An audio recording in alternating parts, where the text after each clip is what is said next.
안녕하세요. 금요사건 파일 디바제식합니다. 태풍 댐빈이 몰아치던 2012년 8월 30일 아침 7시 30분. 전라남도 나주 영산경찰서로 한 여성이 헐레벌떡 들어옵니다. 자신의 7살 된 딸이 사라졌다는 실종 신고를 접수하게 되죠. 엄마에 따르면 어젯밤 11시까지만 해도 집에 있던 아이가 아침에 눈을 떠보니 감쪽같이 사라졌다는 겁니다. 심지어 이 아이가 잠자던 이불 채로 사라졌습니다. 그러니까 누군가 이불에 싸서 보쌈처럼 아이를 데려갔다는 건데요. 이건 명백한 납치 사건이죠. 우선 당시 가족이 거주하던 곳은 식당을 개조해서 만든 상가주택이었습니다. 그러다 보니 밖에서 안이 훤히 들여다보일 정도로 일반 집에 비해서는 좀 방범이 취약했던 거죠. 마침 현관문도 고장나서 잠겨있지 않았습니다. 경찰은 즉각 납치의 무게를 두고 그날 오전 나주경찰서 강력팀을 포함해서 전 직원들을 수색에 투입하기 시작합니다. 그런데 하필 그날 태풍 영향권에 있었습니다. 그래서 강하게 휘몰아치는 비바람 속에서 경찰이 수색에 어려움을 겪게 돼요. 날씨가 이러니까 거리에는 지나다니는 사람조차 없고 그렇다 보니 목격자 찾기도 쉽지 않겠죠. 그나마 집 근처 은행 앞에 설치된 한 CCTV가 있었는데요. 또 이게 바람에 꺾여버리는 바람에 바닥을 비추고 있었죠.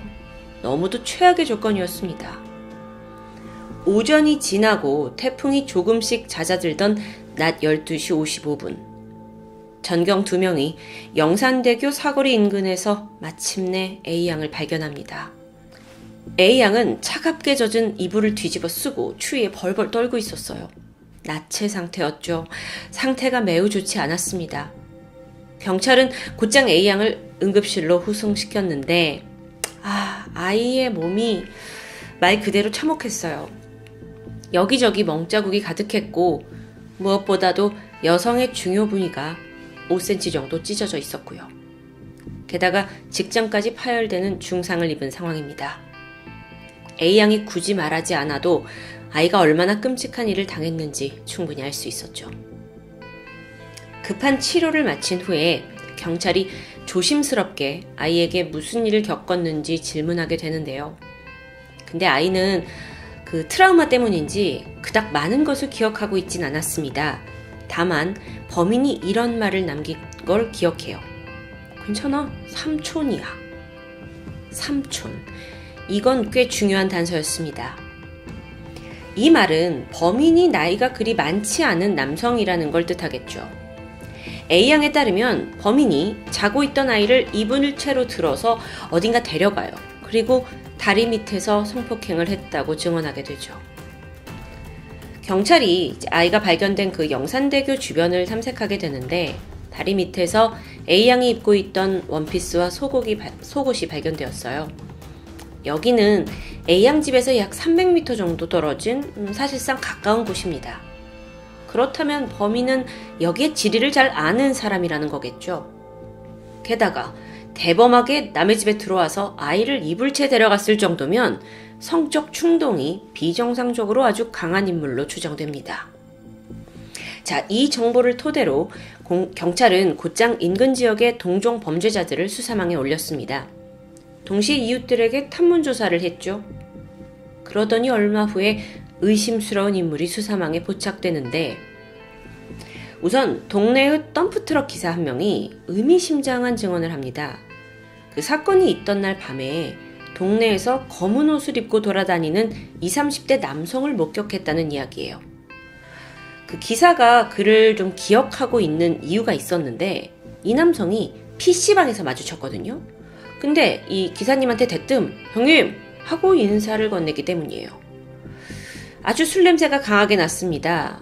그러고 보니까 이 남자가 PC방에서 몇 번 마주친 적이 있긴 했는데 그렇게 잘 알고 지내던 사이는 아니어서 형님이라고 불렀던 게 유독 기억에 남았던 겁니다. 그런데 여러분, 공교롭게도 그날 밤 해당 PC방에 있던 또 다른 인물이 있습니다. 바로 실종됐던 A양의 어머니였죠. 평소에 그녀는 아이들이 모두 잠들고 난 후에 새벽에 홀로 PC방에 방문해서 일을 처리했다고 해요. A양이 없어졌던 그날도 PC방에 엄마가 있었는데 놀랍게도 그날 그 술 취한 남성과 대화까지 나눴습니다. 자, A양의 어머니가 과거 나주에서 분식집을 한 적이 있었어요. 그때 이 남자가 손님으로 몇 번 찾아오면서 자연스럽게 안면을 트고 있던 사이였죠. 그러면 그날 PC방에서 무슨 일이 있었느냐? 남성을 우연히 마주쳤어요. 근데 느닷없이 애들은 잘 있어요? 라고 묻는 겁니다. 그녀에게 세 딸이 있다는 것도 그는 알고 있었던 거죠. 이 남자가 평소에는 PC방에서 꽤 오랫동안 게임을 즐겼는데 그날따라 PC방에 들어온 지 30분 만에 자리를 떴고요. 그리고 나서 시간적으로 봤을 때 얼마 후에 A양이 실종된 정황입니다. 자, 유력한 용의자가 되죠. 다행히도 그의 신원이 금방 밝혀졌는데요. 그는 바로 23살의 고종석. 2년 전에 절도로 이미 전과가 있는 사람이었어요. 고종석이 원래 나주 사람은 아니었거든요. 부모님과 완도에 살았는데 사이가 틀어지면서 작은아버지가 거주하고 있는 나주에 잠시 머물던 상황입니다. 근데 조금 더 이제 이야기를 알아보니까 이 완도에서 살던 그때 부모님과 사이가 나빠진 계기도 참 어이가 없어요. 몇 년 전에 완도에 있는 마을 금고를 털었던 거예요. 절도를 했던 거죠. 당연히 중범죄지만 작은 마을이었기 때문에 그 마을 특성상 서로 다 알고 하니까 그냥 눈을 감아줬던 것 같습니다. 태신 고종석은 마을에서 추방되었고요. 그렇게 친척집을 전전하면서 일용직 생활을 해왔었는데요. 고종석을 쫓던 경찰은 사건 당일 새벽 PC방에서 그와 함께 있었던 이들의 증언을 토대로 그가 이후에 순천으로 향했음을 알아냅니다. 그리고 사건 다음 날인 8월 31일 오후 1시 20분 순천의 한 PC방에서 고종석이 검거됩니다. 사건 발생 30시간 만의 일이었죠. 그가 경찰에 체포되던 순간 그는 PC방에서 자신의 범죄에 대한 기사를 읽고 있었다고 합니다. 그렇게 범인이 잡히면서 이 끔찍한 사건의 전말도 밝혀지게 되죠. 8월 29일 저녁 9시 고종석은 서울에서 내려온 친동생과 함께 나주에 있는 작은아버지 집에서 술을 마셨습니다. 그게 한 2시간 반 정도 이어졌어요. 그러다가 저녁 11시 25분 고종석과 동생이 집을 나왔고요. 다른 곳에서 1시간 반 정도 술을 더 마십니다. 그렇게 2차가 끝나고 동생이 이때 난 친구를 만나러 갈게 하면서 자리를 뜨게 되는데 혼자 남은 고종석이 이번엔 작은아버지 집에서 약 100m 정도 떨어진 가까운 단골 PC방으로 향했습니다. 당시 그는 이미 1, 2차 술에 많이 취해 있었죠. 게다가 성적인 충동에까지 휩싸인 상태였습니다. 그런데 마침 이 PC방에서 A양의 어머니와 우연히 마주쳤던 겁니다. 그러자 머릿속에 떠오른 게 그녀의 딸들이었죠. 인사를 건넸고 이후 그가 향한 곳은 A양의 집. 고장난 현관문을 손쉽게 열었고요. 현관에서 가장 가까운 곳에 자고 있던 A양을 이불채 들어 납치한 겁니다. 한편 어머니가 다시 집에 돌아온 시각은 새벽 2시였어요. 현관에 아이들 신발 다 있었고 거실에 보니까 A양을 뺀 2딸이 잠들어 있었죠. 원래 이 자녀들은 거실에서 모두 다 같이 함께 잔다고 합니다. 그런데 A양이 없어요. 하지만 이때 엄마는 안방에 가서 아빠랑 같이 자고 있구나 라고 생각을 했고 그대로 자신은 누워서 거실에서 잠에 듭니다. PC방 가기 전에 이미 새 아이들이 잠든 걸 확인했기 때문에 엄마로서는 별일이 아니라고 봤던 거죠. 한편 아이를 납치한 고종석은 인적이 드문 영산대교 밑으로 갔고요. 그곳에서 아이를 범했고 범행 직후에 자신의 범죄를 은폐하기 위해 A양을 목 졸라 살해하려 했습니다. 그런데 이때 A양이 고통을 견디지 못하고 기절하게 돼요. 고종석은 즉각 아이가 죽었다고 생각을 했고 그대로 방치한 채 현장을 도주했던 겁니다. 그런데 또 이 와중에 도주비를 마련하기 위해서 인근 슈퍼에서 30만 원을 훔쳐서 달아나기도 하죠. 천만다행으로 아이가 정신을 차렸어요. 너무 두렵죠. 그리고 또 몸이 아프죠. 그 상황에서도 어쨌든지 집에 가기 위해서 다리 밑을 빠져나왔습니다. 하지만 날씨가 험했잖아요. 그래서 얼마 못 가서 비바람 속에 쓰러지고 말았죠. 그러다가 시간이 지나서 그 대교 인근에서 경찰에게 발견된 겁니다. 정말 너무도 가슴이 찢어지는 사건이에요. 범인 고종석, 그는 2014년 2월 최종적으로 무기징역을 선고받았습니다. 당시 국내에서 이 조두순 사건의 여파로 성폭력 범죄 처벌에 관한 특례법이 제정됐어요.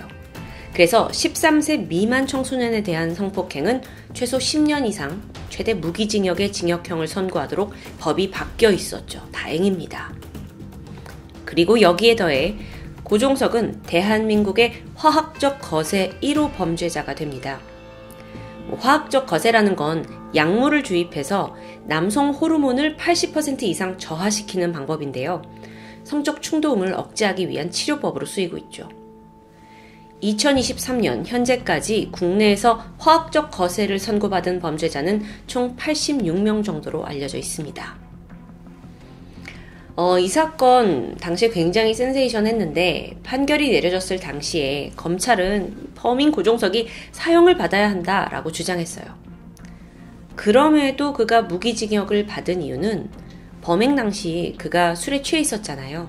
그래서 심신미약이었다라는 게 적용되었기 때문입니다. 여러분, 도대체 우리 언제까지 술 마셔서 감형됐다는 이야기를 들어야 하는 걸까요? 너무 답답하고 화가 나죠.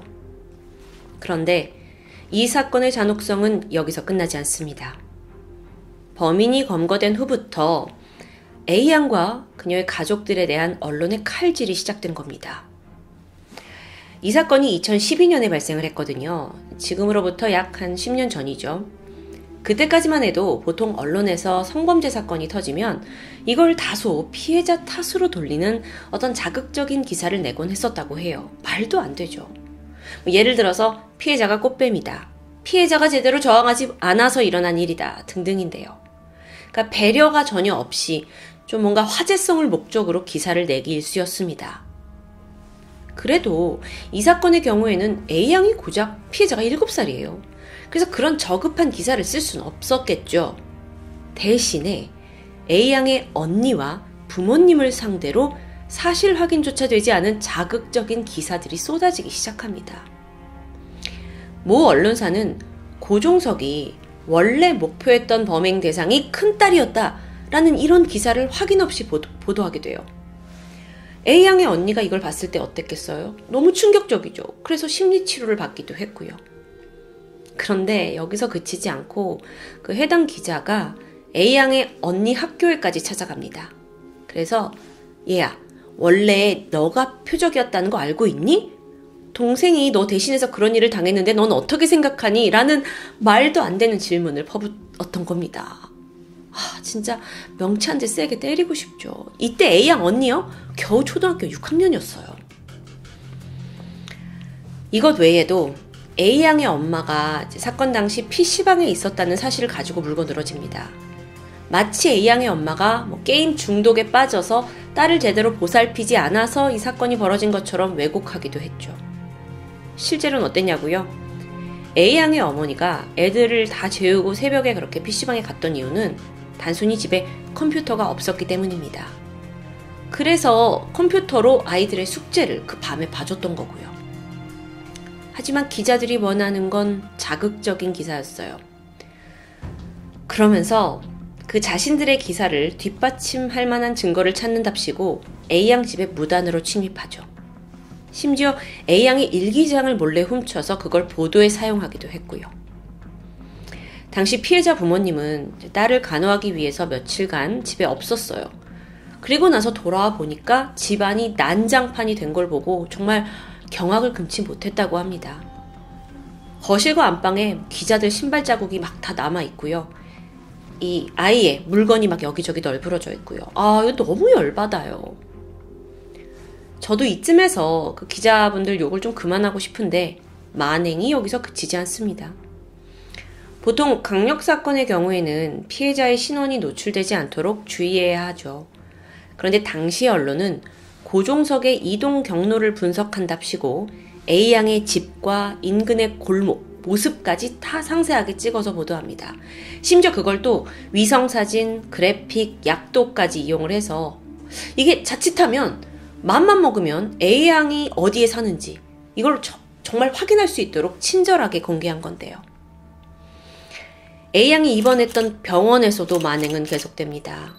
병원 곳곳에 기자들이 진을 치고 있는 바람에 A양이 병실 밖을 나갈 수가 없는 거예요. 그런데 조금만 생각해 보세요. 물론 이게 당시 굉장히 화제가 됐던 사건이긴 했지만 이 상처 입은 피해자 아이를 직접 만나서 무엇을 물을 수 있었던 걸까요? 대화를 거는 게 맞는 일이기나 할까요? 결국 이 아이를 보호하기 위해서 병원에서 나서서 경호원을 고용하기에 이르죠. A양이 병실을 나갈 때마다 흰 천을 뒤집어 쓰고 경호원들과 함께 이동했다고 해요. 아무런 죄도 없는 피해자가 오히려 죄인처럼 행동해야 했죠. 이런 언론의 몰상식한 행동은 정말 할 말을 잃게 만듭니다. 설명하는 저조차도 이게 사실이 아니길 바래요. 하지만 사실입니다. 이 외에도 A양의 진료 사진 훔쳐서 보도했고 또 의식이 아직 온전하지 않았던 아이의 몸을 찍어서 방송에 내보냈고 더 열받는 건 A양의 어머니와 고종석이 사실은 내연관계였다라는 기사까지. 이런 막장 취재가 정말 끝이 없었는데 이런 보도는요 그냥 단순히 가십거리를 넘어서 재판에까지 영향을 줬습니다. 판사가 A양의 어머니한테 재판장에서 뭐라고 물었냐면 그 어머니 정말 고종석과 친분이 없는 게 맞아요? 라고 물었을 정도니까요. 왜 제가 더 부끄러운 걸까요? 참다 못한 A양의 가족들은 2013년 7월에 언론을 상대로 소송을 걸었습니다. 그리고 2014년 3월 승소했죠. 판결문을 보면 언론이 피해자를 상대로 어떤 잘못을 했는지 아주 구체적으로 나열되어 있었어요. 제가 설명드린 내용들이요. 하지만 여기에 대해 해당 언론은 딱히 반성하는 태도는 아니었다고 합니다. 판결에 반박해서 항소를 하기까지 했죠. 모든 건 역사가 판단하리라 생각됩니다. 이 사건을 통해 확실한 건 당시 언론의 보도 방식에 문제가 있었다는 부분입니다. 그러면서 이후에 국가인권위원회와 한국기자협회는 성폭력 범죄 보도에 대한 세부적인 권고 기준을 마련하게 돼요. 자, 이렇게 이런 사건에는 보도를 하십시오라는 어떤 기준을 만든 거죠. 다시는 이 사회에서 특종을 위한 기자들의 비인간적인 취재 현장이 더 이상 일어나지 않길 바라고 있습니다. 다시 사건으로 돌아와서 A양의 어머니는 그날 이후에 나는 죄인이다 라는 말을 남겼습니다. 그러면서 만약 우리 가족이 돈이 많았다면 이런 사건을 겪었을까? 또는 언론이 우리를 이렇게 함부로 대했을까? 라는 한탄을 하기도 하셨죠. A양을 비롯한 그 모든 가족들은 명백한 피해자입니다. 하지만 밖에서는 고개를 쉽게 들고 다닐 수가 없었어요. 인터넷에서도 온갖 루머에 시달렸고요. 10년이라는 시간이 지난 지금 다행히도 A양은 꾸준한 심리치료를 통해서 상태가 많이 호전되었다고 전해집니다. 이제는 어엿한 고등학생이 되었겠네요. 다른 가족들도 심리치료를 통해서 상처를 서서히 회복해가고 있다는 소식입니다. 그럼에도 여전히 사건이 벌어진 그 8월이 돌아올 때마다 모두에게 트라우마가 떠오르겠죠. 피해자와 그 가족이 겪었을 기나긴 고통의 시간, 그 시간을 이겨내고 앞으로 나아가려는 그들에게 작게나마 응원의 목소리를 보내봅니다. 지금까지 금요사건 파일 디바제시카였습니다.